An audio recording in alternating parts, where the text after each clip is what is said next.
மக்களே வெளியே போயிட்டு இப்பதான் வந்தேன். கிட்டத்தட்ட 4 மணி ஆச்சு பார்த்துக்காங்க. எண்ணிலாம் சோறு போட்டு சாப்பிடணும். வெளியே ஒரு சின்ன சின்ன வேலையெல்லாம் இருந்து பார்த்தீங்களா, எல்லாம் முடிச்சுட்டு வந்தாச்சு. வாங்க இனி தட்டில் சோறு போட்டு சாப்பிடலாம். நம்ம தான் இன்னைக்கு வந்து கிழங்கு மயக்கினது வச்சோம் பார்த்தீங்களா, கிழங்கு மயக்கினது வைக்க டைமு அதை தான் சாப்பிடுவோம். சோறு எங்கே இறங்கும், அதனால அது கொஞ்சம் போட்டுக்கலாம். அதிகமாக சென்டரில் போடுறீங்க, வேற இதில் போடுவோம். வாயில் போட்டுட்டா காமி போடு. வேண்டாம்.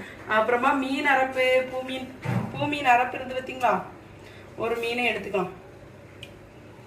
பார்த்தீங்களா எப்படி இருக்கா, சூப்பரா இருக்கா.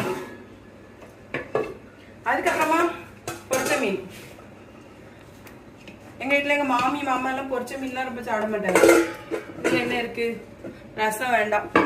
இதான் மக்களே மதியான சாப்பாடு. நீங்க எல்லாம் சாப்பிட்டாச்சா? அப்புறமா இந்த சாப்பாடு உங்களுக்கு பிடிக்குமான்னு கமெண்ட்ல சொல்லுங்க. எப்படி இருக்கு பார்த்தீங்களா, செம்ம டேஸ்டா இருக்கும்.